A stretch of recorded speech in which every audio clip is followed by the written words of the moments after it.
Bonjour à toutes et à tous, j'espère que vous allez bien. Dans cette nouvelle vidéo sur l'ESP32, nous allons donc nous intéresser à certains de ces pins dotés de capteurs capacitifs. Ce sont donc ces fameux touch. L'ESP en dispose 9 ou du moins 10 selon que le pin 0 est disponible sur la carte ou pas. Donc ce sont ces pins à ce niveau.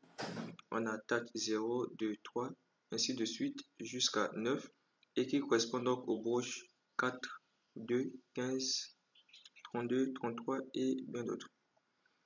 Alors dans cette vidéo, on va donc les utiliser pour détecter le toucher et afficher les valeurs sous forme numérique et sous forme de courbe au niveau de notre moniteur série. Alors pour cela, on va donc aller au niveau de notre IDE Arduino et regarder le code. Alors les amis, si vous êtes nouveau sur cette chaîne, n'oubliez surtout pas de vous abonner, de liker et de partager la chaîne. Alors on va débuter par initialiser la communication série. Donc, on va écrire sur begin. Je mets 600.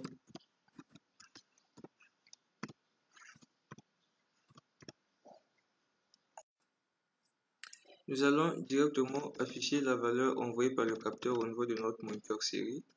Pour cela, on va donc utiliser la fonction println.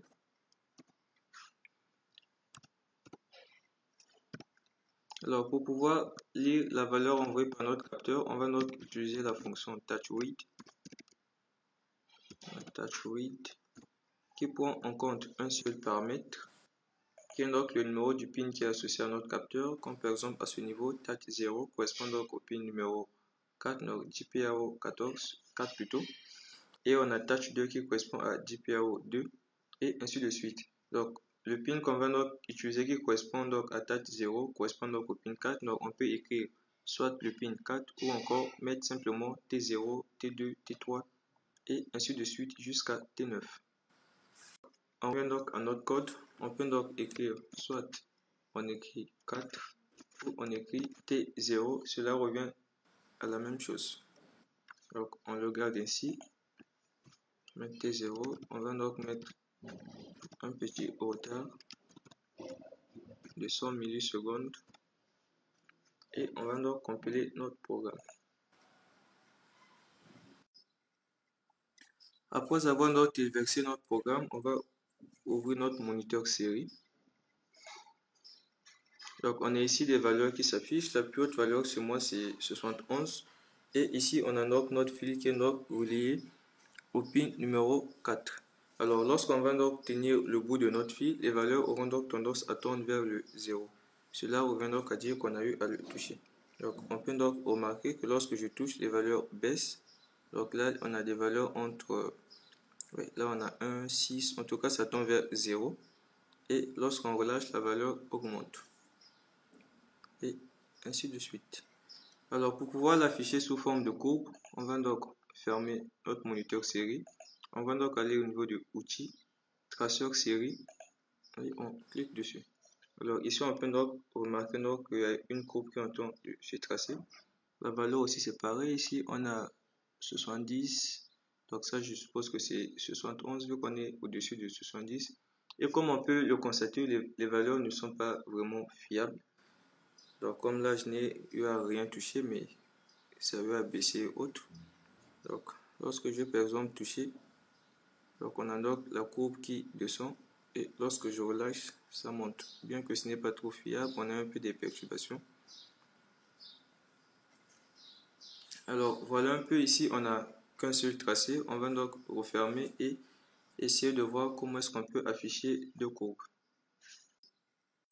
On va donc afficher deux courbes. Donc pour cela, on va modifier un tout petit peu notre programme. Donc arrivé à ce niveau, au lieu de println, on va simplement mettre un print. Je vais expliquer le pourquoi après. On va donc ajouter un autre capteur. Donc je prends par exemple P3. Et pour pouvoir afficher donc deux valeurs, donc deux courbes, ça doit donc être séparé par une virgule. Donc on a serial print, on va les séparer par une virgule.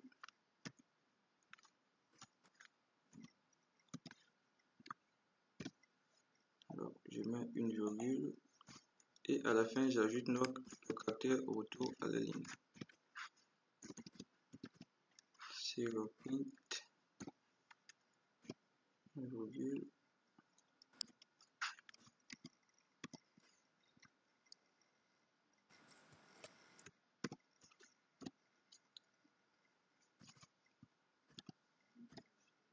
Alors, ce caractère ici signifie retour à la ligne. Alors, pour pouvoir donc afficher deux courbes sur notre traceur série, on doit donc séparer les deux valeurs par une virgule. Donc, raison pour laquelle je vais utiliser la fonction print. Donc, toutes les valeurs seront donc affichées sur la même ligne, mais séparées par une virgule. Donc, c'est là. Et après avoir affiché donc la dernière valeur, on doit donc faire un retour à la ligne. Et c'est ce qui se trouve à ce niveau.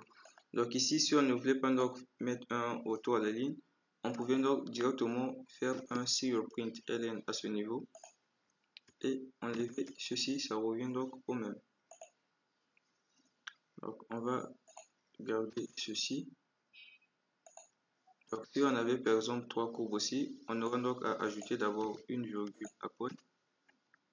On ajoute une virgule après et ensuite on affiche par exemple la troisième valeur qu'on peut tracer. Donc on va juste en tracer deux. On va le garder comme ceci et téléverser donc le programme. Alors, après avoir téléversé notre programme, on va donc ouvrir d'abord le moniteur série pour voir un peu comment ça s'affiche. On peut voir que ça s'affiche 2 à 2, séparé par une virgule. On va donc retourner et voir la courbe. Alors ici, on a donc deux courbes qui se tracent. On a une courbe en bleu et une courbe en rouge. On va par exemple tenir le premier fil pour détecter le toucher. Et on appuie par exemple pour le bleu. Donc, voilà un peu comment représenter donc les deux tracés. Ici, j'ai essayé de toucher tous les deux en même temps. Avant de terminer cette vidéo, on va donc ajouter une lampe de telle sorte que lorsqu'on va toucher sur notre capteur ou du moins notre pin, que la lampe puisse s'allumer. Et lorsqu'on relâche, la lampe s'éteint. On va donc modifier notre programme de telle sorte que le toucher puisse allumer une LED. On va donc ajouter quelques lignes. Let's define. Je mets une LED 4. Et je peux par exemple mettre un int.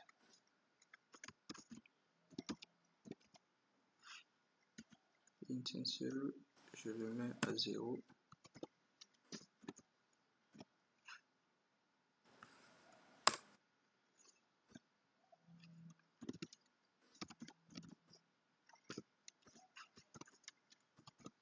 Je vais définir notre valeur que je vais appeler ceux que je vais mettre à 20.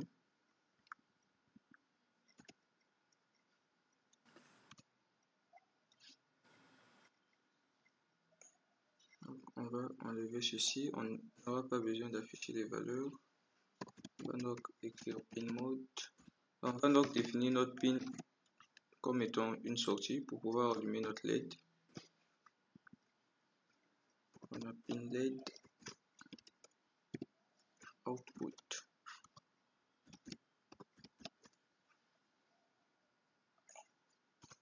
Donc on va initialiser ça à l'état bas, digital white, pin LED low.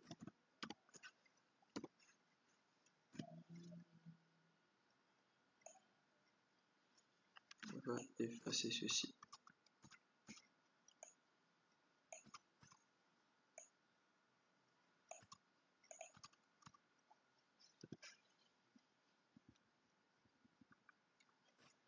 Alors ici, on va donc stocker la valeur renvoyée par notre fonction touchWidth dans la variable sensor.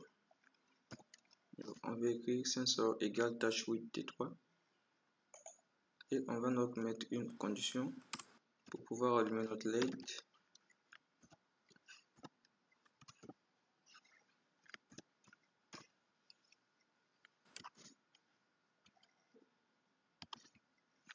On va donc écrire si la variable sensor est inférieure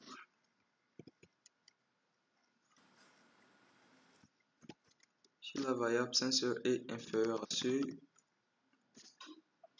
on va donc allumer la lampe.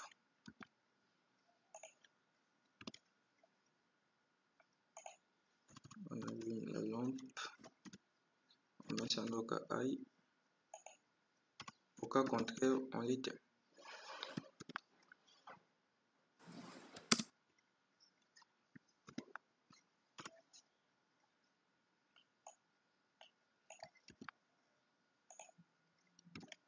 Et on garde toujours notre attente de 10 millisecondes. On va donc téléverser le programme. Il y a une petite erreur à ce niveau qu'on va changer. J'ai eu écrire sensor avec S minuscule au lieu de S majuscule. On va donc mettre un S majuscule et téléverser de nouveau notre programme.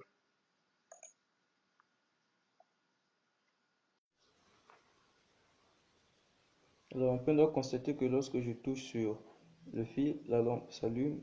Lorsque je lâche, ça s'éteint. Lorsque je touche, ça s'allume. Et lorsque je relâche, ça s'éteint.